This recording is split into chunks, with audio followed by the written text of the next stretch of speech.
truly an honor to speak to such a prestigious university about a very practical topic. And I'm going to be as practical as I possibly can.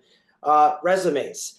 The job market, let's just be honest, it's not pretty, whether you're a recent college grad or an experienced, savvy veteran. It's extremely competitive. So, my goal today is pretty simple. I'm going to give you guys the structure of an effective resume. And this is coming from the eyes of somebody that's worked in HR and, as Christy mentioned, career counseling for a long time. I started at my alma mater's career center 20 years ago writing resumes. Not much has actually changed in the structure of an effective resume, but what has changed is all of the online chatter. There's so many myths out there on LinkedIn. If you've ever logged in and listened to some career coach talk about VATS. So I'm going to address those things in the beginning. And then kind of from there, we'll build in slide by slide the do's and don'ts of an effective resume. And again, this is tried and true. Recruiters that are in my network that have worked from startups all the way to Amazon tell me over and over again, Adam, keep putting out the good word. This is how we read resumes. This is the truth about the actual resume structure. So if you take away anything at the end of this slideshow, one key thing that can improve your resume and make it more effective than yesterday, I'm happy. And I'll have done some sort of good deed for the day to improve people's resumes so they, similar to my name of my company, can do it themselves going forward.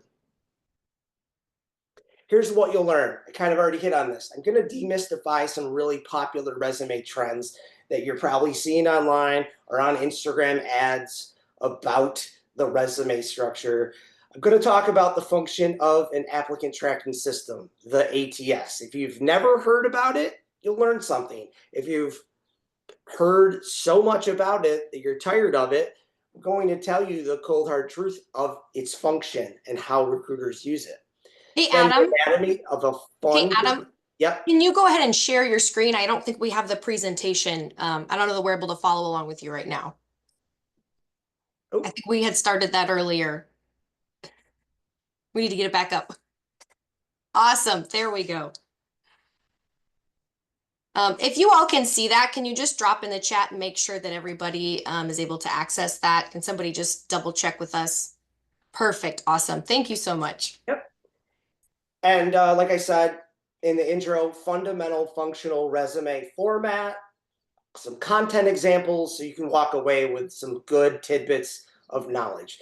Best practices for each section, kind of just give you a bare bones one-page resume and how it should look. Real life examples and simple but high impact edits. These are not complex. This is a basic structure that you can follow for every resume copy you send out. And then how to tailor your resume for different roles. All right, so we're going to start out by demystifying this ATS and other mistruths that are just flying around out there on the interwebs. Resumes are read by robots. Has anybody heard that before? Recently? LinkedIn, Instagram, Facebook, your circle of friends, the Reddit hole that you've gone down, scrolling through people that say resumes are eating my resume. It's just not true. It's not true, asterisk, at scale that any major US company that myself or any of my recruiting friends know of, that they are automatically leaving it up to a robot to filter your resume. Many different reasons. Compliance in hiring in HR is the biggest one, right? Standards that the government has set, standards that individual companies have set on diversity, different types of applicants from different backgrounds. You can't leave it up to a robot. Is that going to change someday? Maybe. But right now, tried and true method of reviewing a resume is still done by the recruiters. They take a quick first pass. This is why it's so important to tie this into next week's presentation on job searching. If you have a structurally sound resume and it is geared or tailored towards these smaller targeted list of roles you're actually qualified for, then recruiters are more likely to spot your resume in that quick first pass. But if you're applying to jobs that you don't even come close to meeting the resume requirements for, recruiters are going to see it in that first 6 to 12 seconds, and they're just going to go pass, pass, pass. Ooh, this one's good. And then they eventually come back to a smaller pile and do a deeper dive. ATS filters keywords and formats. So this is important. You've probably heard this in some way, shape, or form. The ATS is like a digital filing cabinet. It's used as a tool for recruiters to gather all of the applicant's information, their resume, a cover letter, their LinkedIn URL, a list of references. Those things get put into the ATS. Here's where the human actually tells the ATS, hey, do your thing, save me some time.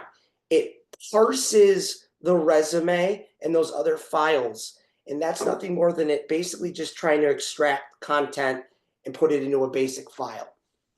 The ATS parse can be disrupted by crappy resume formats, and I'll dive into that. The ATS also has the option for recruiters to gather all those resumes and then months later go back and do a keyword search in the ATS for passive candidates they remember. Ooh, Adam might be qualified for that job. So it does have an important element of keywords, but keywords do not have the ability and power to get you a job interview. It's more about the effectiveness of the content in the resume. The formats and layouts should be bold. I've heard career coaches proclaim over the last 5 years. It should have some pop, some color. Recruiters simply do not give a S. You get my language. Keep it simple, stupid. I'll show you those examples. Focus on the content and your achievements. Also, from the previous bullet, wonky formats with different columns, graphics, icons can make it very hard for that ATS to parse you a file. Then you go in to apply on their website, and it's that head scratcher. I already uploaded my resume. Why are they making me fill out my work history again? And it's all jumbled. That's because you probably had a parsing issue. So pay attention to that. All resumes need to be in X format. Recruiters have told me that they've been able to successfully parse divorce papers. It happens. So the format is not necessarily what's holding people up, right? It can still be read. What's holding people up is they're not presenting clear enough evidence that they are qualified for that role at hand. I'm going to stress that in this entire presentation. So when someone says online and picks a fight, you always have to include a PDF format. PDFs are great. They lock in formatting, but so are Word files, a docx. That will be accepted by an ATS. So now that those myths are out of the way, how does a recruiter actually read a resume from a high level? Here is word directly from my senior recruiting friends that have been in the field for 20 plus years. Again, they've worked at Google, Amazon, and startups. All of them share these commonalities, whether they are by law or by company policy, restricted to find the most qualified people. That's their goal, right? They need to satisfy two things the best they can. BQ and PQ. BQ is basic qualifications for the role. They need to see a role fit. You've probably, all the job applications that I've ever seen and you've ever seen, you've probably at the very top see something like 3 to 5 years software development experience or 5 to 10 years of marketing leadership. That's considered a basic qualification. They're basically pulling a crop of applicants that meet those basic qualifications. Then there's preferred qualifications. Further on down the job description, it kind of funnels down. It can include more specific things like nice to have preferred qualifications in certain softwares, JavaScript or HTML. Not a deal breaker, right? They can still consider you if you have a diverse skill set. But at the very minimum, these two things are what recruiters are taken to task to try and satisfy for a small group of applicants that they can move into the funnel of the interview process. And then last but not least, kind of the intangible. You guys have all heard of this. It's probably now more important than ever. Company fit. If they can assess on paper that you may be a company fit, they're probably looking at your resume for quite a while. Most people admit that they're kind of at the topical level, not able to fully assess your company fit until they speak with you. But it's a nice thing if you can gauge it in the beginning. Reading a resume. Here in the Western world, this has not changed since my career services days in 2003. Reading a resume is intended to be in a Z pattern from the left top across the page, zigzagging back to the left, down and across. That's how we read books. You've probably seen that infamous screenshot of that Harvard book page where we don't even read the words entirely. We just pick out what we want to see. So that makes it so much more important that the content is concise, because we're going to skim it in that Z pattern and extract what we want to. Again, that first pass, basic qualifications, then we take a deeper look. If we see Adam's got the minimum experience in years, he's done workshop development, facilitation for 10 years, what have you, we're going to put him in the pile with maybe 8 to 10 other people. That's kind of the going number these days. It's extremely stressful because, there's a lot of layoffs happening, and there have been since post-COVID days. So you've got to have a focus on presenting your resume in the most qualified manner possible. And most of the attention is on page one, but I'll talk about another myth, page length. Recruiters need specific examples. They don't want jargon, and they don't want generic job description bullet points. They didn't go on your application file to just read, Adam is responsible for career counseling and workshop development. They want more. They want some detail. Tell them a little story that you can elaborate on. So, even though I put John Smith, this is kind of one of my old resumes that I have done for myself for various things like adjunct professor or career advising. Resume structure does not need to be complex. Black and white's fine. It's not sexy, but guess what? It's effective. There's different school of thoughts. So take this with a grain of salt, because another career counselor or a recruiter might say, I agree with 95% of Adam, but I like to see, instead of bullets in the summary, I like a little paragraph. There's little nuances, but this is not going to hurt you, and I'll tell you why. The header is clean. John Smith kind of brands you right away. I'm a career counselor and a workshop or workforce development manager. Location, city, state. We don't need addresses. We don't want stalkers.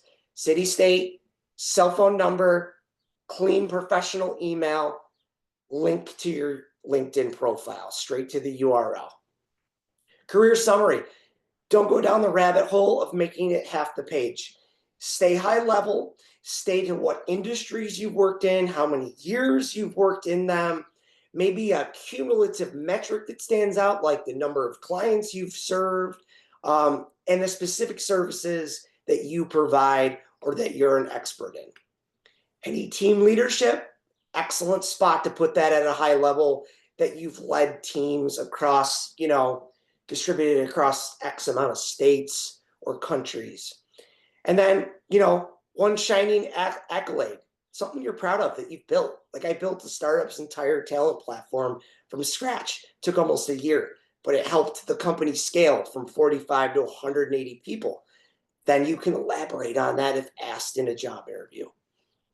Jump right into the work experience. Now, here's where it gets kind of Okay, Adam, I've seen a lot of resumes with top skills right there. Make those skills specific to the job. I'll tell you in later slides, those skills should target what you're seeing in the jobs.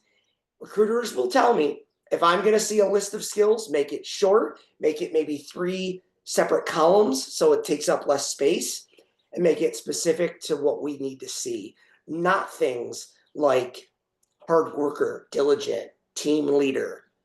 What about team leader? Cross-functional team leadership.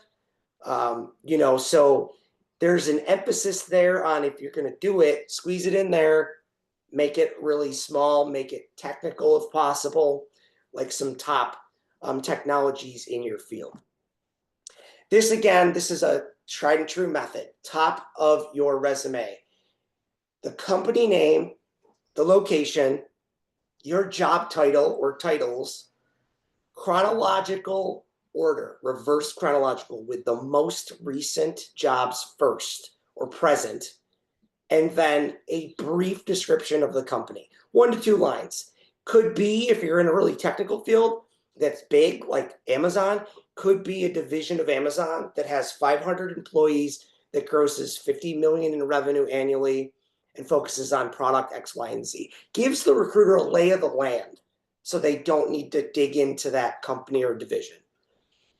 Resume bullets, work experience. This is where every recruiter agrees.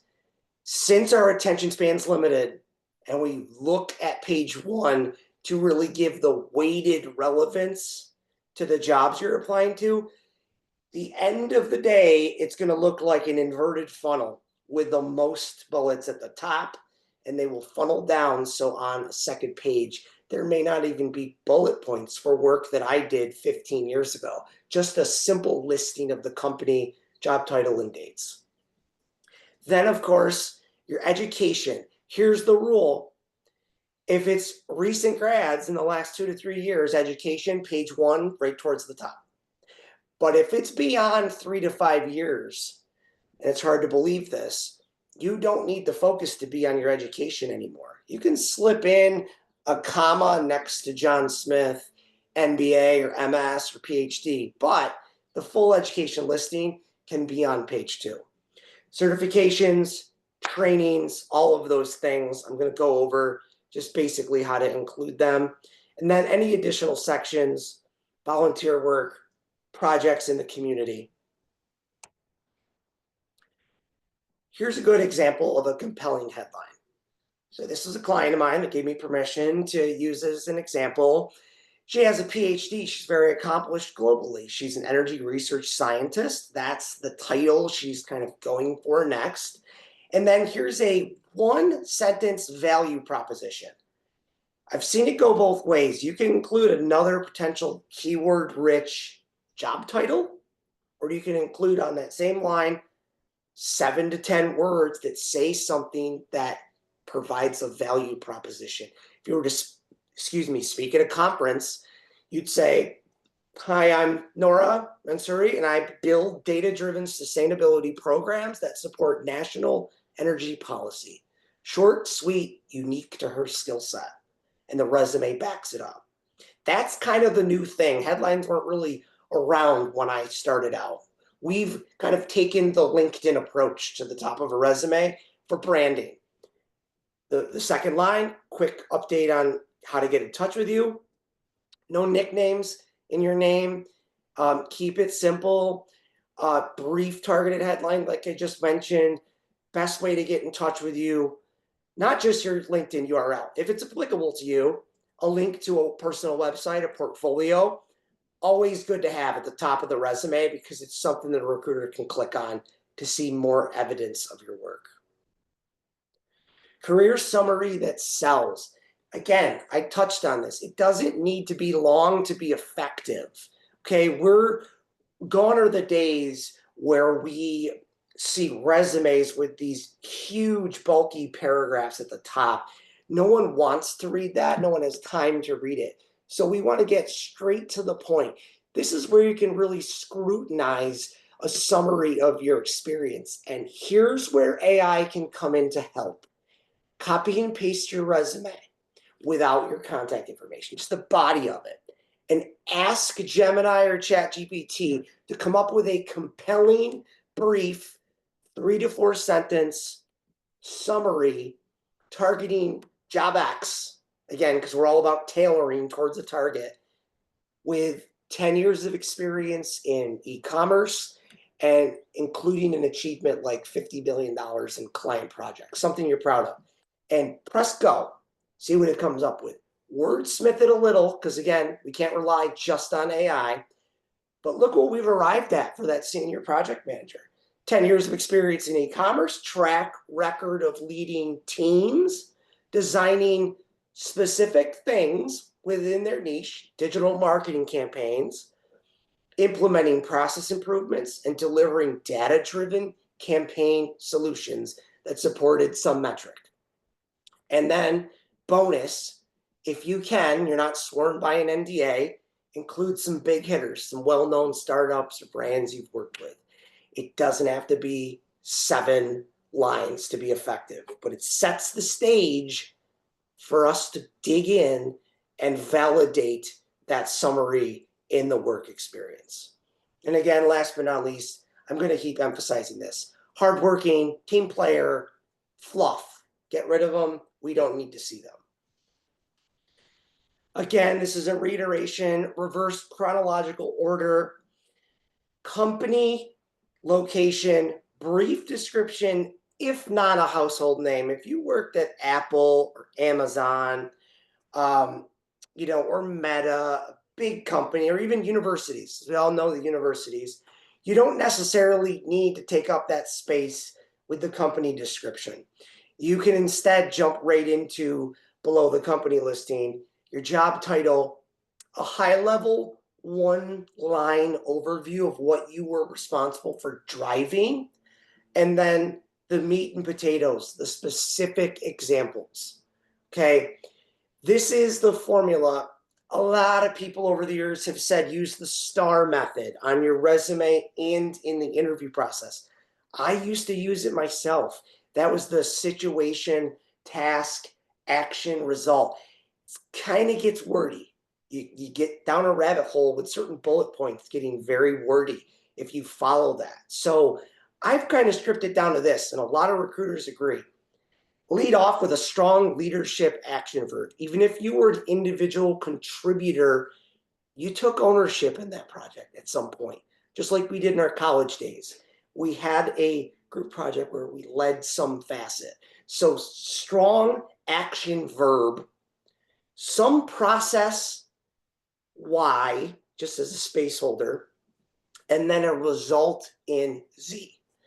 That formula, that APR method of action verb X, process Y, result Z, is going to kind of be your guiding convention for success when you get stuck.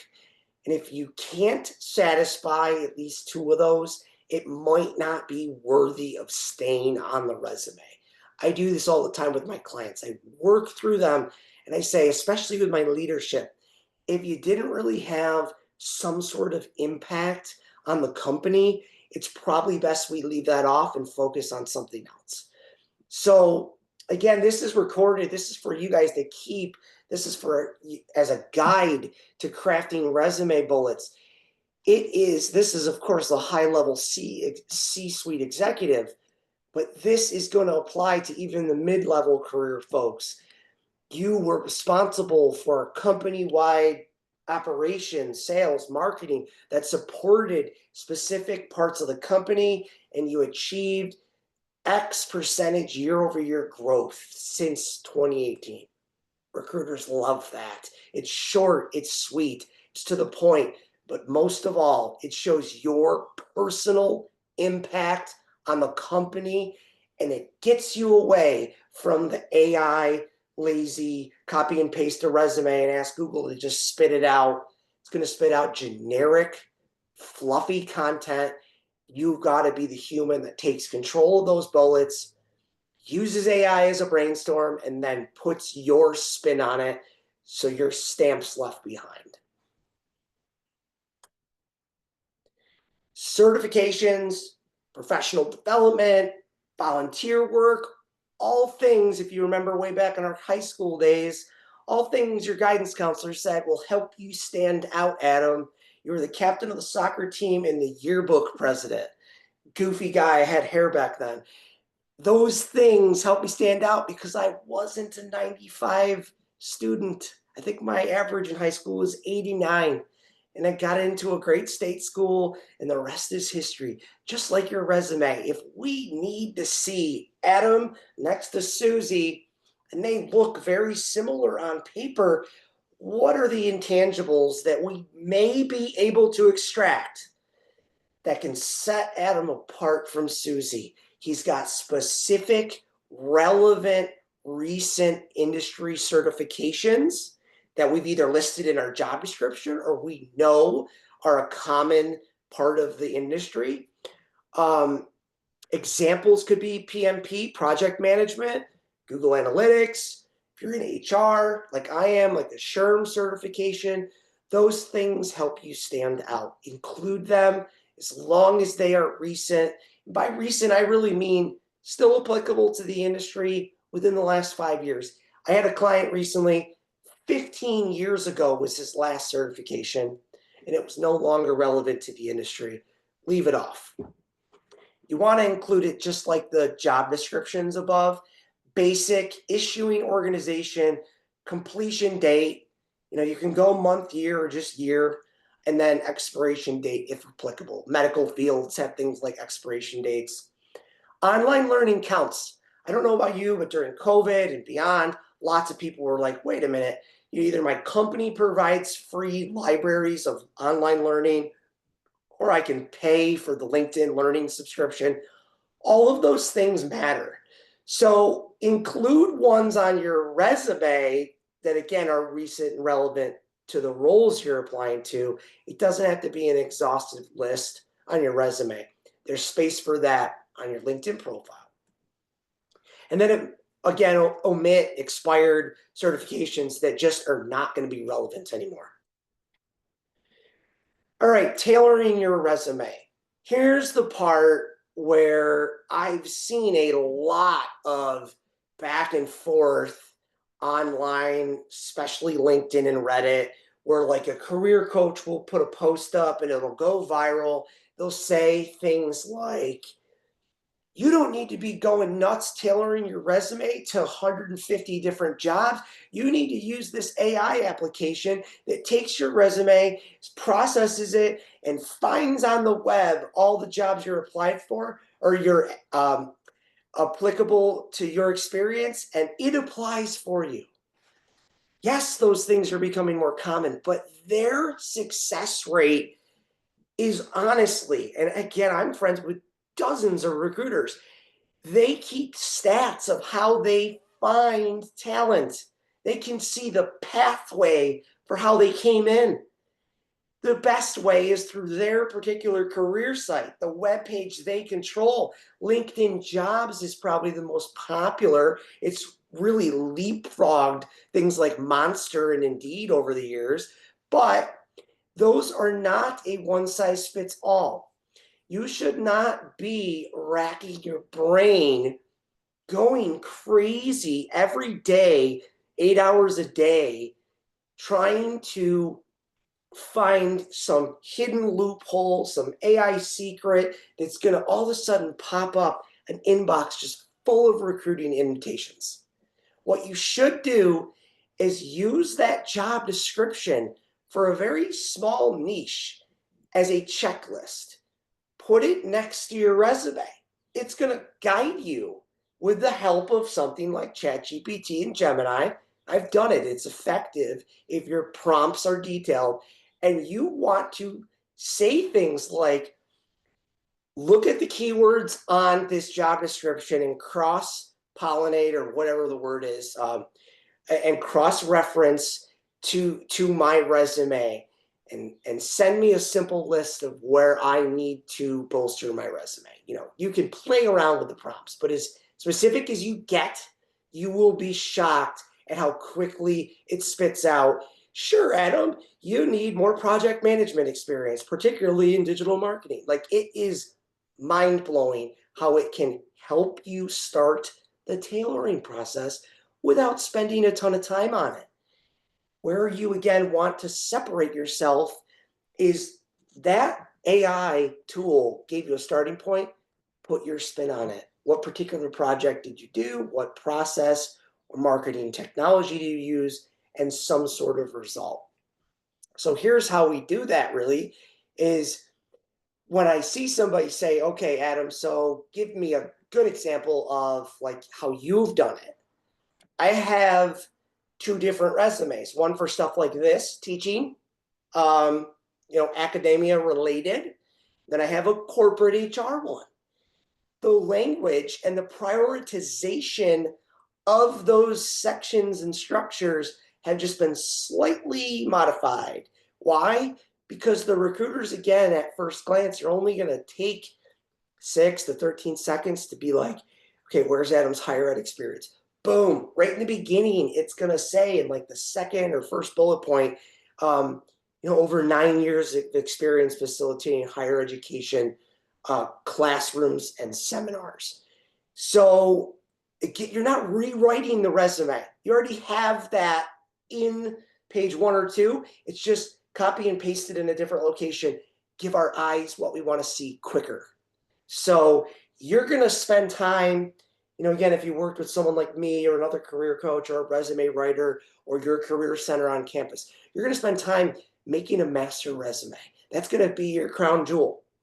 And then you're going to only spend, as long as that job description is something you feel qualified for, 5 to 10 minutes per copy tailoring it. If you're spending an hour per copy, hard pill to swallow, you're not qualified. Skills that pay the bills. I mean, again, I say this a lot because some recruiters are like, all right, Adam, I agree with you. I want to see the skills because they are keywords. I want them up front. I don't usually want them buried on page 2. I'm not going to really pay attention to them. So if in this case, it is a more technical person for this resume that I did for a client who is a designer, keep it relevant and specific. Don't put, okay, so Final Cut Pro, Adobe Creative Suite, still very relevant tools that a designer uses. I know that from doing resumes all day. But if there's a very outdated tool that kind of went away in 2015, take it off. So again, it's going to prioritize what they want to see. Hard skills only. Why do I say this? I think it's a combative thing as well between recruiters and these gurus, career coaches, whatever you want to call them. Some are great. Some agree with me. And I know we've had conversations, but others, I really get kind of down a rabbit hole. We are not in this day and age tasked to find people with 10 soft skills.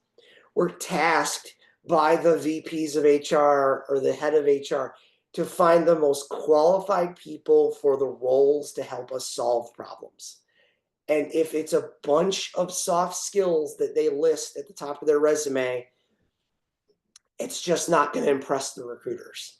I'm not saying there's not room for it. If you're applying to nonprofits, absolutely, leading teams of volunteers with empathy, those things are great. But if you're in a technology field, they are not going to care about a list of 10 soft skills. They're going to care about the things like the cross-functional team leadership, executive reporting, the specific technologies, like I listed, some of them that appease the job description. And really, you want to save space. So a clean list of this isn't all encompassing, but a clean list of 10 or so can suffice. Again, match terms used in the job posting. Use AI as your friend there. Avoid the overkill of buzzwords. I'm a fast learner. I'm a team player. They're just going to shake their head because they've seen it 10,000 times in their career as recruiters. Formatting and layout. I talked about it in the beginning. I just want to show you. I'm not really concerned for today's illustration at diving into the specific content in these lines. I'm concerned with tying it into the beginning with the ATS and how recruiters view the resume. And here are two great examples of the no and yes. Keep it simple, stupid, clean, professional. One on the left has a headshot. Headshots were kind of popular in Europe for a while. Headshots are a no-no on resumes in America unless you're in the news and entertainment industry or the creative field. Really, because it can create a cluster of bias for recruiters and for HR professionals. We want to see objectively what Adam has done, not his picture, because then we have bias. Is he ugly? Is he good looking? It goes down a rabbit hole of compliance that we don't want to deal with. Avoid headshots. Don't put your name. Bill Shakespeare, 58 years old. Don't put your name on the resume, and your contact information, again, keep it city, state, or city, country. And if you're remote, that's a great spot to put you work remotely and you're seeking remote jobs. Page length. Right out of college, probably don't have a ton of experience. Internships are valuable. I can never stress that enough. But most likely, even the people over at your career center are going to tell you one page should be sufficient for most traditional students. Non-traditional, continuing education, great way to impress the recruiters by having a multi-page resume. You don't have to have every single project you've ever worked on in your career, but again, inverted pyramid. If it goes on to a second page, make it fill up at least half the page. Don't just bleed 2 lines. Make it have some depth, but it'll show us a reverse chronological order of your career, how you started, where you are today. So don't worry about those people online. They're like, resumes have to be 1 page. I heard it from so many people. Not true.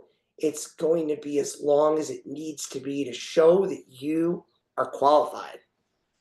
No columns, graphs, tables, or text box. I said this in the beginning and I meant it. The ATS can still parse things that are text heavy.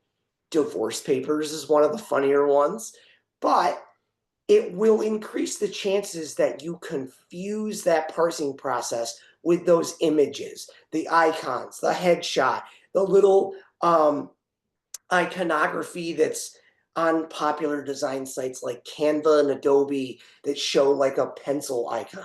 Those things can confuse the ATS, so just avoid using them unless you're in a creative field. White space is your friend. The only thing I'll say about the one on the left is it breaks things up, but it doesn't break things up effectively in that Z pattern. So this one on the right, it's got that same kind of structure that I was showing you in my own example. It's got your name, your headline. Well, it doesn't have a headline, but it should.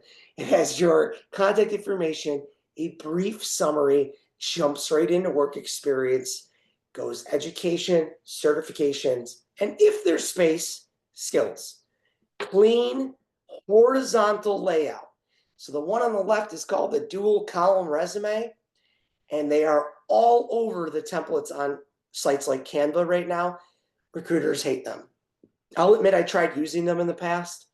They're not effective. Recruiters really don't like to read them, and they usually toss them aside or say things like, man, it was really hard to get through that, but I'll make an exception because I did see some good content. I think to lessen your chances of that failure, something like the resume on the right is just going to be that mainstay that you can use going forward until resumes become obsolete someday. Common mistakes to avoid. Typos, I think it goes without saying. AI can make mistakes, so make sure if you took that summary or work experience and kind of, made that initial brainstorm into a block of text, make sure you don't just press send and upload it.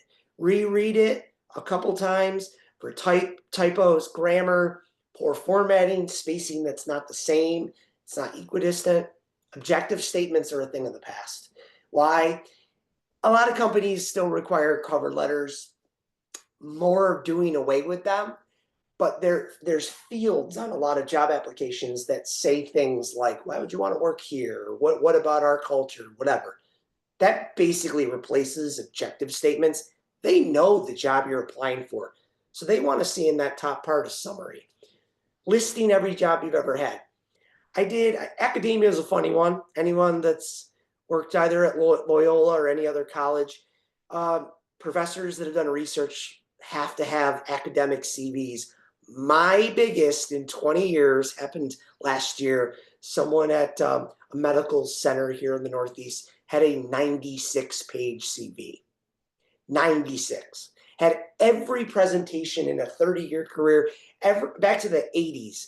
Every presentation, every author he was at a book, conferences, work experience alone was 4 pages. If you're applying in academia, that's a different monster. If you're applying in corporate America, 1 to 2 pages, maybe 3. 3 for someone that's very experienced is okay. But page 3 is probably not going to have bullet points from the 80s. It's just going to have those extraneous things like volunteer work, committees, board leadership, stuff like that. Not explaining gaps. This is probably a question you guys have already had in your mind. Okay, COVID hit. I was laid off. I was a caregiver for a family member that was sick, something like that. The best, most direct advice I can give, put in parentheses next to the job title or the company name the reason for why you left the company. I was laid off from an HR job, and it was called a reduction in force. So an RIF is what I put next to my name on my resume, or next to my job title, RIF. Recruiters know, oh, Adam was laid off in a reduction in force. That's what all these tech companies are doing these days. So if there's any gap, explain it. LinkedIn even has a section now under work experience where you can upload a career break, which is kind of taboo in the States, but it's a very common thing in Europe.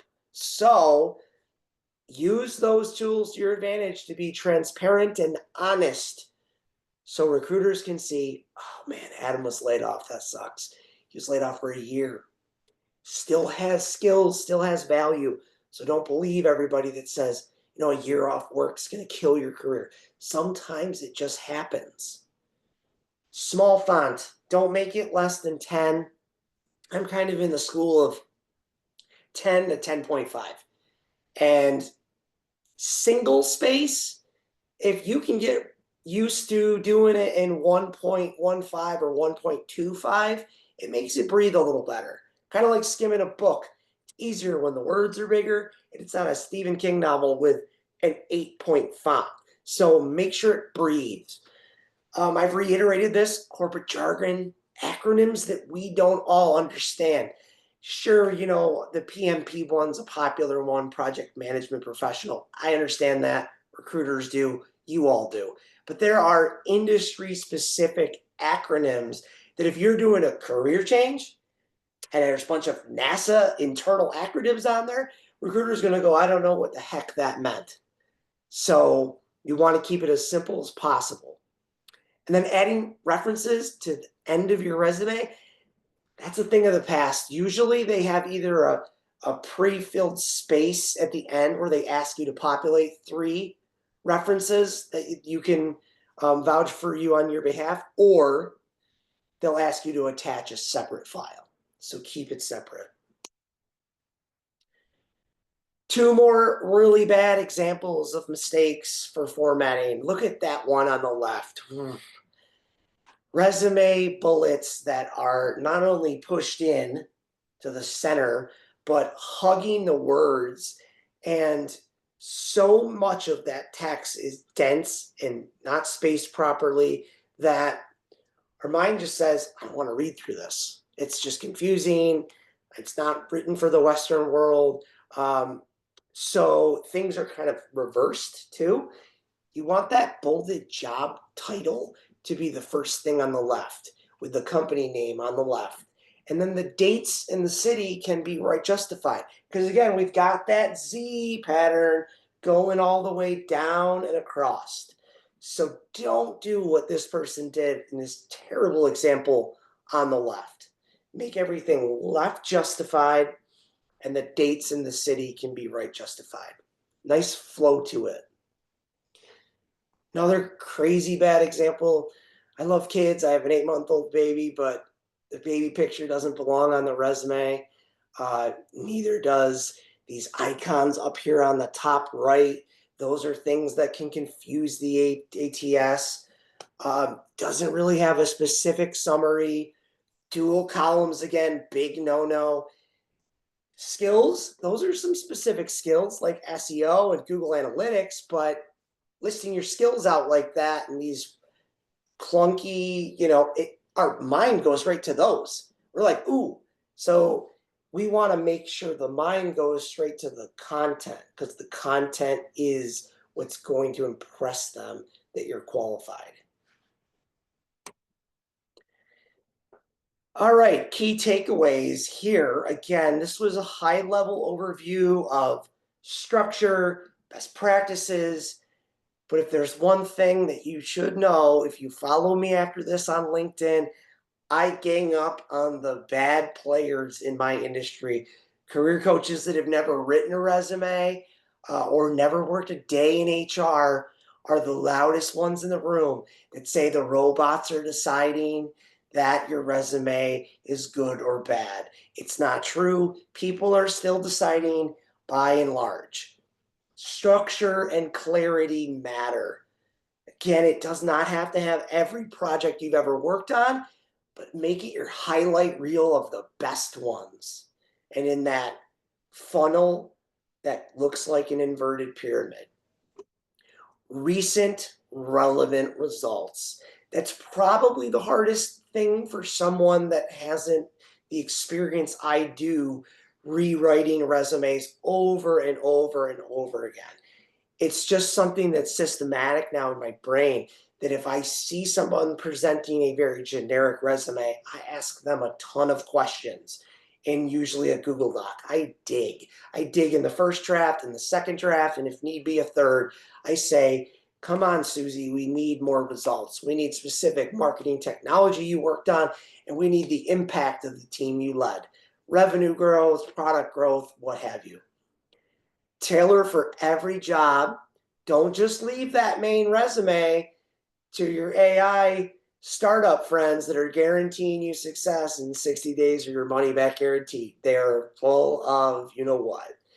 Tailor it for every job in a manner that is going to keep your sanity. 5 to 10 minutes should do it. The 3 C's. This is something that I was taught career services 2003 by my old director. Clean, concise, compelling. The 3 C's. Keep it clean, keep it very concise and compelling. That's how you stand out. It's not going to happen every time. This is an uber competitive job market, but these things will increase your chances of being seen, along with things like networking, getting that resume in the hands of people that know you. Those are vital tools in this job market.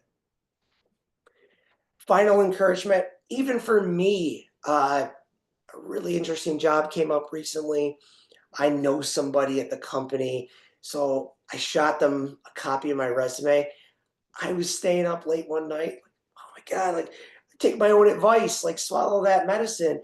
Resume writing's iterative. I had to let go of bullet points from 2012. They're not relevant anymore. So it's a process, it's iterative. Update it regularly. There are tools out there. There's apps, there's startups, there's just a simple Google sheet can keep you organized so you can keep track of your accolades. And then when it comes time to update the resume, you're just kind of porting those maybe in the AI, saying, here's a job description, here's my recent achievements. Can you make this sound more aligned with the specifics of that role? Iterate. Ask for feedback from peers and mentors. I mean, I've never charged anybody a dime in my career for reviewing a resume, nor should your career center. That's part of your tuition. Go in and ask professors or peers in the industry you work in. Get their take on it. If they give you, 5 minutes, they'll be honest, like this needs some work. Doesn't look like it's very specific. Use LinkedIn complementary to your resume. It serves a different purpose. LinkedIn is a search engine optimization giant. It's been around since 2005, and it has built up a global database of over 1.5 billion professionals from all industries. And it is a tool to find people, find companies, for you to be found as an SEO tool with keywords in the actual sections. It's different from a resume. Resume is something that's living, breathing, updated regularly. Your LinkedIn's not something you want to update every week, because the algorithm, if you know how an algorithm works, it's spiders are sent out to crawl it. If you update it every week, you're going to confuse those spiders trying to grab what's Adam really good at. If he changes his headline and his summary every week. So LinkedIn's a complementary tool to your job search. Confidence is key. I've said this because my company's name is DIY Career Guy. I'm going to rebuild your foundation. I'm going to give you the keys to the house, the remodeled house there. Your resume is good. Your LinkedIn's good. You got your elevator pitch. You're ready to go to a conference. Confidence is key. You've got to own your story like nobody else can. You are so much more than a resume. Although I do work on resumes every day, I'll be the first to admit it. Everything you've done is not in your resume. Everything you will do in the future is not in your resume. It's about who you are in the interview, presenting with excitement. Those things you've done in the past, you can replicate or innovate and do new things in the future for that organization. Awesome. Thank you so much, Adam. I know that was probably a lot, and I don't know about you all, but I think it's going to take some time to digest. We are going to take some questions. We've had a couple in the chat, and we do have some from previously. We do have a feedback survey. I'm going to kind of do a little bit of a wrap up, and then if you're able to stay on with us, I know we're almost at time. We'll continue to answer a couple of those questions. And again, we will send out the recording. So if you have to jump now and then you want to kind of come back later once we send the recording to kind of hear the questions, feel free to do that. We do again have that feedback survey, and so that link should be coming into the chat. If not, it'll be in that email. We'd also love to connect with you. Adam, you can connect with him on LinkedIn, and you can email us at aspire@loyola.edu, and we will respond to that. And then also we have next week. So if you haven't signed up for next week, we'd love to see you next week as well. And sorry, that was slightly disorienting to me. I just jumped. We'd love to see you next week as well. And if you have somebody that you think would be interested in this series, feel free to send them the link and they can get the recording for today and then join us next week. So I'm going to jump back to a couple of the questions. And again, feel free to stay as Adam responds to these. And I think you touched on this a little bit, Adam, but your LinkedIn and your resume, do those need to necessarily be a perfect match? If you leave something off of a resume that's no longer relevant, is that okay as part of that tailoring process? Yes, that's a great. I experienced this the other day. An individual with 20 plus years experience was going back and forth about, like, should I include this on my resume? As a rule of thumb, and again, this is kind of a granular level, as a rule of thumb, you really want to focus on the last 5 to 7 years with specific bullets. Anything beyond 10 plus years, recruiters tell me, they're like, they might give it a glance, but usually the technologies are outdated, what processes we were using. So if there's room for some bullet points, keep it really brief on the resume. The LinkedIn, they're not going to go all the way down on your profile. If you have 20 years experience and click see more, see more, see more, see more on those things that are, quote, below the fold, that resume, it's right there in front of us. It's a file. It's unavoidable. It's 1 or 2 pages. Whereas LinkedIn has all these features, these see more buttons. We're gonna glance at the headline, right? The actual summary, the about section to show what you've done, kind of your career history. And then your work experience, pretty similar to the resume. If you're going to detail bullet points, it actually has a character limit. So you can't probably put every single bullet point, nor should you. What they've done, I hope this kind of comes full circle, is they've added a skills section at the bottom of all those work experiences. There's the LinkedIn AI cheat sheet. Make sure that those skills are not really generic.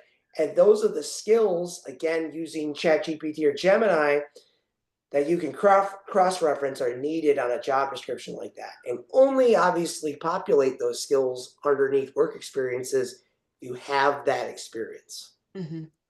But Yeah. keep it 5 to 7, even 10 years. Just Mm-hmm. stay, okay, a cutoff. 20 years ago, they're just not going to need that depth.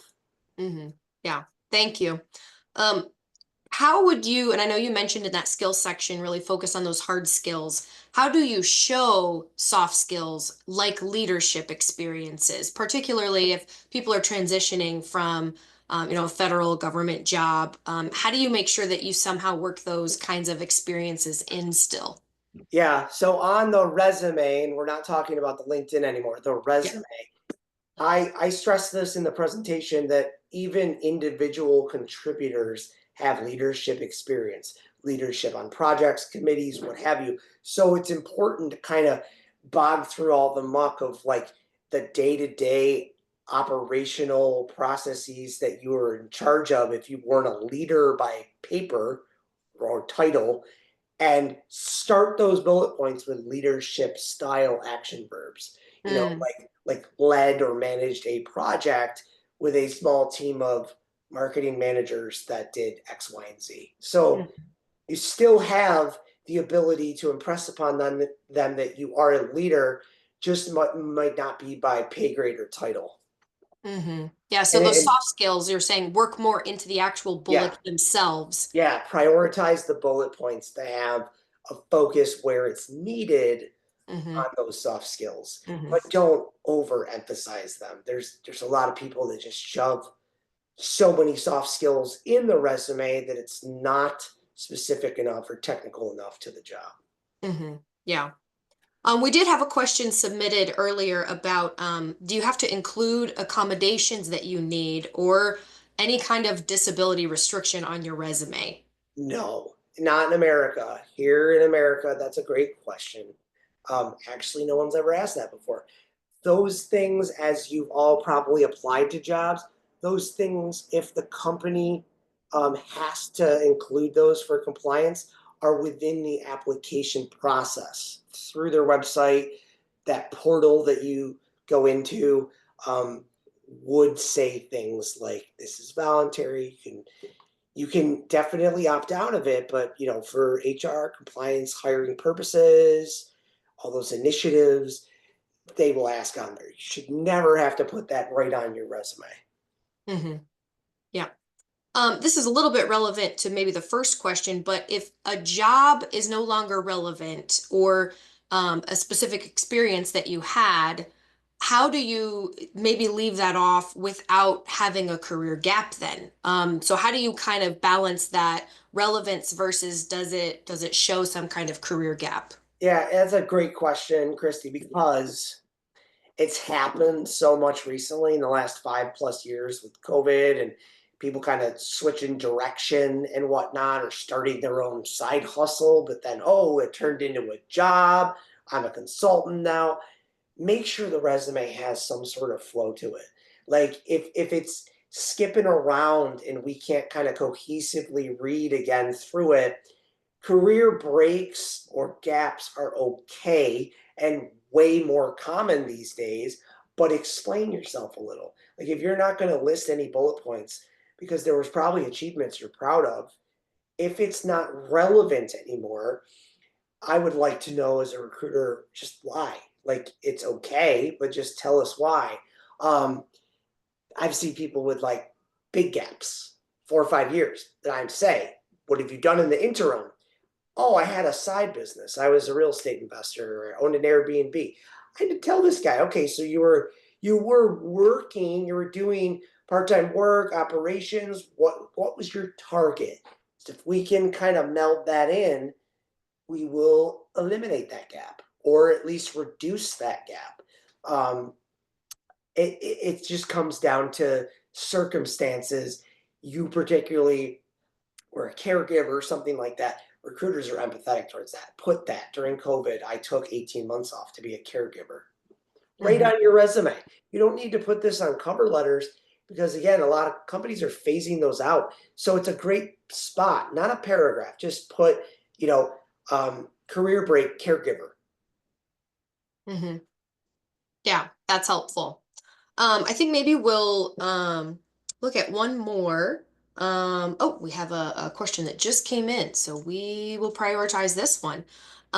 If you're changing careers, you have 19 years in another industry and you're switching into HR, and you have relevant education, but no real HR experience other than transferable skills and training development.